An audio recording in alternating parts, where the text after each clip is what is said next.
రామన్న గారే పరిష్కరించగలరు. నమస్కారం రామన్న గారు. నమస్కారం అండి. మా పక్కింటి మంగమ్మ నా దగ్గర నెయ్యి తీసుకొని తిరిగి ఇవ్వమంటే దబాయిస్తుంది. మీరు వెళ్ళి రామన్న గారు చెప్పారని ఆమెను పిలుచుకురావండి.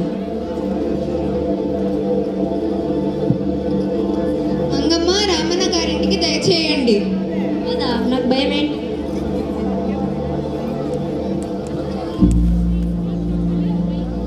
నమస్కారం రామన్న గారు. నమస్కారం అండి. మీరు ఆమె దగ్గర ఒక గిన్నె నెయ్యి తీసుకొని ఇవ్వమంటే దబాయిస్తున్నారంట. నేను తీసుకోలేదు రామన్న గారు, కావాలంటే నా స్నేహితురాలను అడగండి.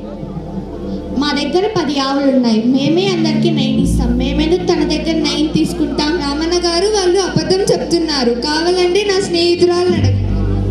అవును రామన్న గారు, రంగమ్మ చెప్తుంది నిజమే. తన దగ్గర నుండి ఒక గిన్నె నెయ్యి తీసుకోవడం నేను నా కళ్ళారా చూశాను. మీరే దీనికి పరిష్కారం చెప్పాలి. ఇది చాలా కష్టమైన సమస్యలా ఉంది. మీరు వెళ్ళి రేపు రావండి, మీకు పరిష్కారం నేను చెప్తాను. ధన్యవాదాలు రామన్న గారు. మరుసటి రోజు నారాయణ, చెప్పండి రామన్న గారు. వెళ్ళి గుమ్మం ముందర మట్టి చల్లుకో. అలాగే రామన్న గారు.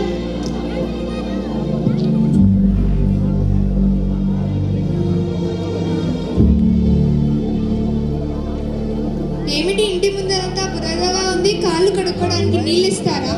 అలాగే అమ్మా. ఇదిగోండమ్మా. నమస్కారం రామన్న గారు. నమస్కారం అండి. చీ చీ చీ, ఏంటండి ఇంటి ముందరంతా మట్టిగా ఉంది. ఏమయ్యా, కాళ్ళు కడుక్కోవడానికి నీళ్ళు ఇవ్వు. ఇదిగోండమ్మా. ఇదేం సరిపోతుందిరా పిసినారోడా, ఇంకా 2 చెప్పులు. ఇదిగోండమ్మా. ఏ ఊరమ్మా మీది?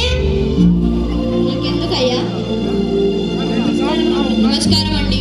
మీరు ఆమె దగ్గర తీసుకున్న ఒక గిన్నె నెయ్యి తిరిగి ఇవ్వండి. నేను తీసుకోలేదు రామన్న గారు. మీరు ఇక్కడికి రాకముందే మీకు ఒక పరీక్ష పెట్టాను. గుమ్మం ముందర మట్టి చల్లమని చెప్పింది నేను. ఆమె ఒక చెమ్ము నీటితో కాళ్ళు కడుక్కుంది. ఆమె పొదుపు చేసే మనిషి. కానీ మీరు 3 చెమ్ముల నీటితో కాళ్ళు కడుక్కున్నారు. మీరు దుబారా చేసే మనిషి. మీరు గారు ఆమె దగ్గర తీసుకున్న నెయ్యి తిరిగి ఇవ్వలేదంటే రాజుగారికి చెప్పి మీకు శిక్ష విధిస్తాను. క్షమించండి రామన్న గారు, ఇలాంటి తప్పు నేను ఇప్పటి నుంచి బుద్ధిగా నడుచుకుంటాను. ధన్యవాదాలు రామన్న గారు.